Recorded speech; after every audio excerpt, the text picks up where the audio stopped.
Artificial intelligence మన ప్రపంచాన్ని పూర్తిగా మార్చేస్తోంది కదా. ఈ మార్పుకు ముందుండి దారి చూపిస్తున్న వాళ్లలో శ్యామ్ ఆల్ట్మన్ ఒకరు. మరి కొత్త భవిష్యత్తు గురించి ఆయనేమనుకుంటున్నారో, ఆయన ఆలోచనలు మనకు ఎలా ఉపయోగపడతాయో ఈరోజు చూద్దాం. ఒక్కసారి ఆలోచించండి.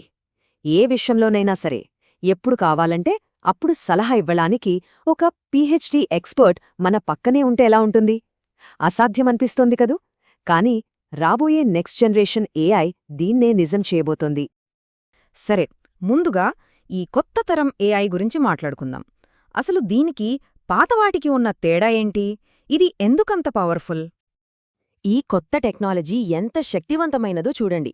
స్వయంగా ఆల్ట్మన్ మాటల్లోనే ఇదేదో చిన్న అప్గ్రేడ్ కాదు, ఒక భారీ ముందడుగనమాట. ఇంతకీ పాత ఏఐ మోడల్స్కి ఈ కొత్త GPT-5కి మధ్య ఉన్న అసలు తేడా ఏంటి? ఇక్కడ చూస్తే మనకు స్పష్టంగా అర్థమవుతుంది. ఇంతకు ముందు మనం ఒక్కో పనికి ఒక్కో ఏఐని వాడాల్సి వచ్చేది. కానీ ఇప్పుడలా కాదు. అన్ని పనులని ఒకే ఒక శక్తివంతమైన ఏఐ చేయగలదు. అంతేకాదు, ఇది చాలా నమ్మదగినది, తెలివైనది, చివరికి స్క్రాచ్ నుండి ఒక సాఫ్ట్వేర్ను కూడా తయారు చేయగలదు. ఓకే, టెక్నాలజీ సంగతి బాగానే ఉంది. కానీ మరి మన సంగతేంటి? మన ఉద్యోగాల మీద, మన కెరీర్ మీద దీని ప్రభావం ఎలా ఉండబోతోంది? మరి ఈ ఏఐ యుగంలో కెరియర్ను ఎలా కాపాడుకోవాలి? ఇప్పుడు కెరియర్ మొదలు పెడుతున్న వాళ్ళకి ఆల్ట్మన్ ఈ 4 విషయాలు చెప్తున్నారు. మొదటి 3 టెక్నికల్ స్కిల్స్ గురించైతే, ఆ 4వదుంది చూశారు, అదే అన్నింటికన్నా ముఖ్యం. ఏంటో చూద్దాం. ఆ 4వ పాయింట్ ఇదే: ప్రజలకు కావలసినది తయారు చేయండి. ఇది వై కాంబినేటర్ అనేవాళ్ల నినాదం. ఆల్ట్మన్ ప్రకారం ఇది అన్నింటికంటే ముఖ్యమైన స్కిల్. టెక్నాలజీ ఎంత మారినా సరే ఈ యొక్క ప్రాథమిక సూత్రం మాత్రం ఎప్పటికీ మారదు. సో మనం గుర్తుంచుకోవాల్సిన విషయం ఒక్కటే: జనానికి ఏం కావాలో అర్థం చేసుకోవడమే విజయానికి పునాది.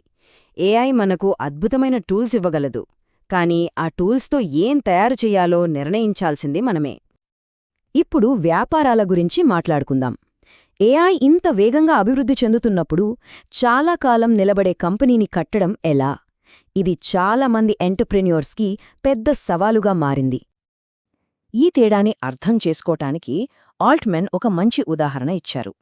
ఐఫోన్ వచ్చిన కొత్తలో కొన్ని ఫ్లాష్ లైట్ యాప్స్ ఉండేవి కదా, అవి థిన్ వ్రాపర్స్ అన్నమాట.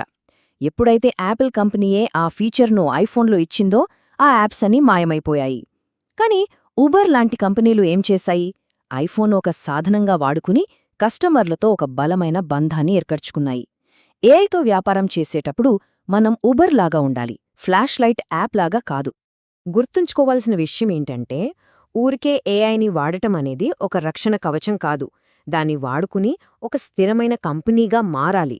లేకపోతే మనం కూడా ఒక థిన్ వ్రాపర్గానే మిగిలిపోతాం.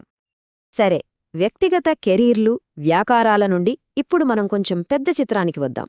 ఈ ఏఐ మన సమాజాన్ని, మన ఆర్థిక వ్యవస్థను ఎలా మార్చబోతుంది? ఏఐ వల్ల సంపద విపరీతంగా పెరిగితే దాన్ని సమాజంలో ఎలా పంచాలి? అప్పుడు ప్రభుత్వాలు యూనివర్సల్ బేసిక్ ఇన్కమ్ అంటే యూబీఐ లాంటి పథకాల గురించి, లేదా ఏఐ కంప్యూటింగ్ వనరులను అందరికీ అందుబాటులో ఉంచడం గురించి ఆలోచించవచ్చు. ఈ ప్రయోగాలే మన భవిష్యత్తును నిర్ణయిస్తాయి. అయితే ఇక్కడ ఆల్ట్మన్ ఒక ముఖ్యమైన విషయాన్ని నొక్కి చెప్పారు. ఏఐ వల్ల వచ్చే సంపద అంతా ఒకే కంపెనీ చేతిలోకి వెళ్తే సమాజం దాన్ని అస్సలంగీకరించదు.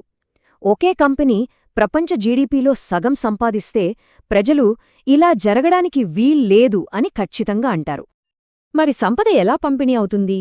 ఆల్ట్మన్ ప్రకారం ఏఐ అనేది ట్రాన్సిస్టర్ లాంటిది. ట్రాన్సిస్టర్ను కనిపెట్టిన కంపెనీ ప్రపంచంలో అత్యంత ధనిక కంపెనీ కాలేదు. కానీ ఆ టెక్నాలజీ ప్రతి ఎలక్ట్రానిక్ వస్తువులో భాగమై ప్రపంచవ్యాప్తంగా విలువను సృష్టించింది. ఏఐ కూడా అలాగే ప్రతి ఇండస్ట్రీలో కలిసిపోయి దాని లాభాలను విస్తృతంగా పంచుతుందనే ఆయన నమ్మకం. సమాజం, ఆర్థిక వ్యవస్థ గురించి మాట్లాడాం కదా, ఇప్పుడు మళ్ళీ మన దగ్గరకొద్దాం. యంత్రాలు ఇంత తెలివైనవిగా మారితే ఇక మనుషులుగా మన ప్రత్యేకత ఏంటి? మన విలువ ఎక్కడుంది? ఇక్కడ చూస్తే ఏఐకి మనకి మధ్య ఉన్న తేడాలు స్పష్టంగా తెలుస్తాయి. ఏఐకి అపారమైన జ్ఞానముంది. అది టక్కున సమాధానాలివ్వగలదు.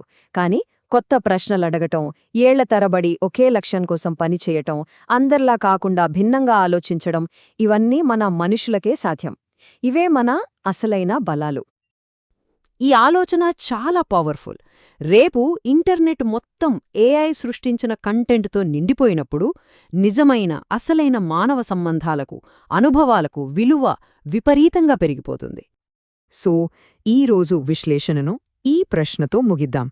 ఈ ఆర్టిఫిషియల్ ఇంటెలిజెన్స్ ప్రపంచంలో ఒకరిని ప్రత్యేకంగా ఒక మనిషిగా నిలబెట్టేది ఏది? దీని గురించి ఆలోచించండి.